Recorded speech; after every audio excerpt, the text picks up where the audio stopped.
it was mesmerizing because we're driving down the Cove Road going down. There was only one road to get in there to see it and get to the beach, and you could see the cars in the parking lot, and you could see the surf, how big the surf was and how many people were out there, and it was just amazing, because then it wrapped around the point, and it was like, to me, it was heaven because it became a fabulous spot. We ditched school when I was 17, and we'd go down there, and there'd be just a handful of guys out in the water. Wow, it was just, and some days, it'd be bigger than others, but it was always fun. You had to watch out for the rocks, because at that time there was no leashes.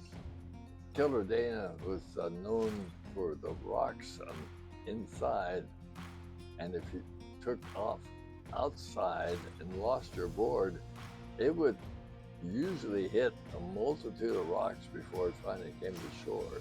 So it would kill your board in a sense. You'd end up with a lot of damage, and that's where the name Killer Dana came from. It was 60, before 64,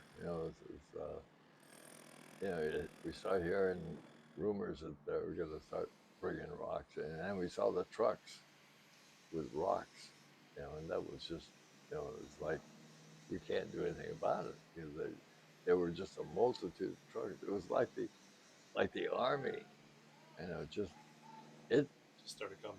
yeah, and coming, it just wouldn't stop, and I knew that the show's over, because they tried to, everybody tried to stop it, but it was just, it's too big of an effort. We didn't have people like protested in a sense there, where Surf Rider Foundation wasn't in existence, so we had no say other than putting out a sign that says stop, and there's too much money, and it was just their steamrolled it, and to me it really hurt, physically, just mentally. You just kind of go, shit, there goes our break. They stopped it, and put no rocks out there. All of a sudden, no more waves. Once they blocked it off, there's no way for the waves to break over there. It just ceased all production of surf. You'd lose. It's like losing a good friend. Good times. I mean, we had just the greatest times there. You get to know everybody. It was a relatively small circle, and there was places in there where there's a lot of rocks, but there was a spot there that up above that you actually had some sand to it, so you could, if you were in the in crowd, you could lay in the sand, but you had to be somebody. It took me a while to get in that spot, and that felt pretty good. But I mean, these are little things like that, where the partial of sand, that was you had to have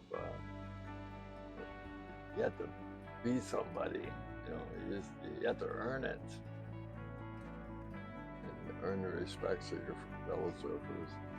Not only was it cold, but I surfed there, and the sun would be going down around the point there, and so you didn't have any light coming shining on you, and it'd be windy, and there's no wetsuits.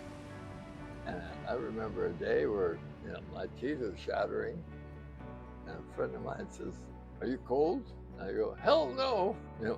My fillings are falling out, but I wouldn't confess that I was damn cold.